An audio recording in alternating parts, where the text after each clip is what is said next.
As we prepare for the word preached, would you join with me your hearts and minds in prayer? Oh God, may the words of my mouth and the meditations of each of our hearts be found acceptable in your sight, for you are our rock and our Redeemer. Amen. Do you ever get an earworm? You know, a song that gets lodged in your head and it plays over and over and over and you can't stop thinking about it? Well, I've had an earworm, considering what our current worship series is and knowing that I was going to preach on that very famous phrase from the book of James, faith without works is dead. I've had an earworm. And you might think, well, this is Pastor Leah, and she's been planning worship, and so perhaps her earworm has been a hymn, like the one, "Awake, awake to love and work." If Brian were playing, I could sing it better, but you get the gist of it, right? That it's the song about work. The lark is in the sky, we do our work. But that's not been my earworm this week. Does anybody want to take a guess of what my earworm has been this week? There's a clue. There's a clue in the thoughts before worship.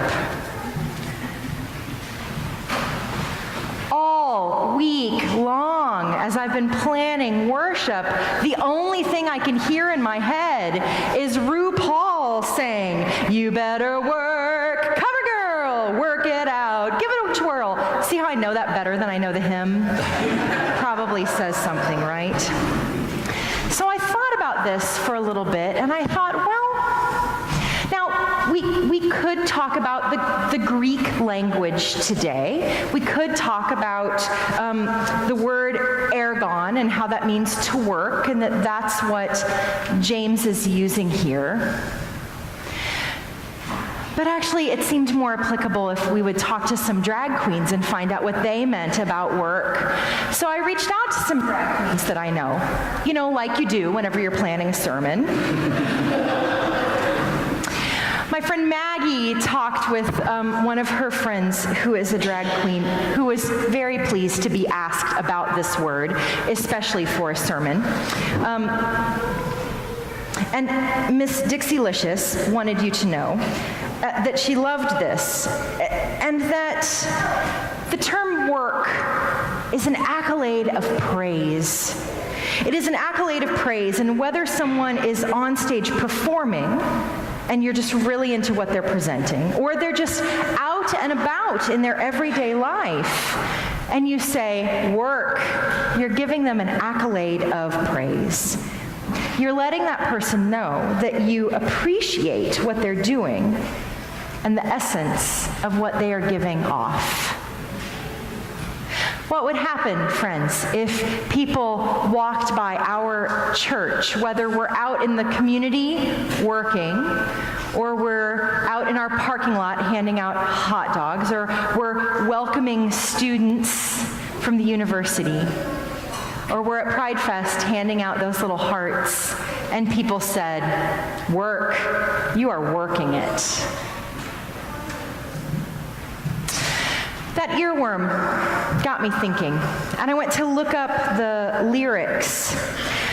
What's really interesting about that song is that it doesn't begin with the term work, but rather it begins with RuPaul's origin story. Once upon a time, there was a little black girl in the Brewster Projects of Detroit, Michigan. At 15, she was spotted at an Ebony Fashion Fair by an Ebony Fashion Fair talent scout, and her modeling career took off. You better work. I started wondering, again, what we could learn from this earworm. What would happen if, in going into our summit meeting today, we considered what our origin story was and how it directs us to do the work of faith. You know, our church is made up of 3 different churches that merged. What would we learn from St. Andrew's Church if we looked at their origin story? Well, that church was a group of people who weren't afraid to try new things. They were a new church start.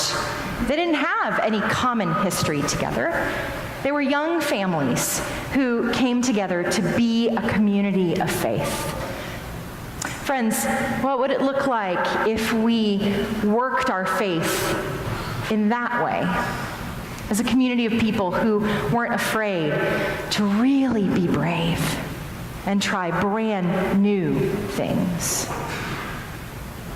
And what's the origin story of the Congregationalists from Urbana? It's another part of our origin story. Well, those folks were famous in the community for having lots of societies in the church, lots of affinity groups, a men's group, a women's group, a young women's group. These were folks who knew how to be a caring community with one another. Friends, what would happen today if we went into our summit meeting taking that part of our origin story and knowing how to work what it means really caring for each other?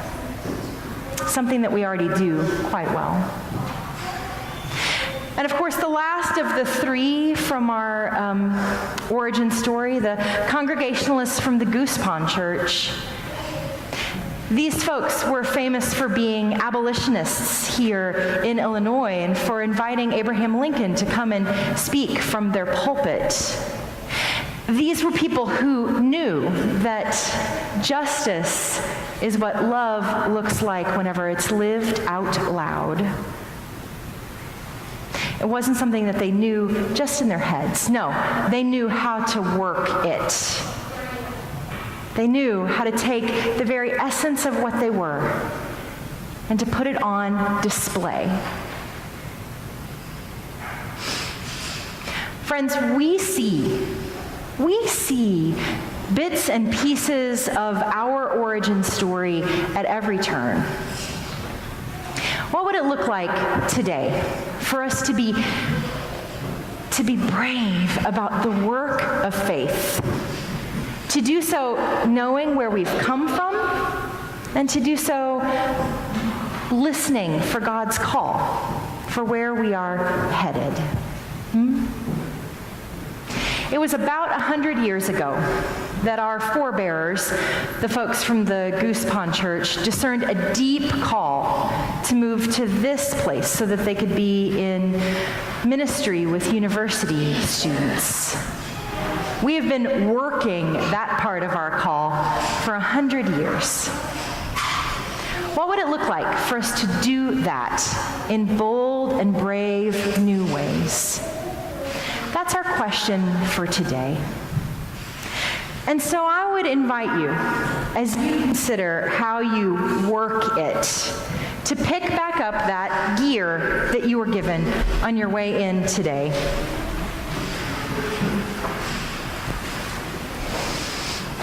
And in a moment, we're all going to sing that first verse of Won't You Let Me Be Your Servant, and Brian is going to continue to play, while we each get serious about the own work that we have to do to let go of something so that we can grasp a hold of the work of change.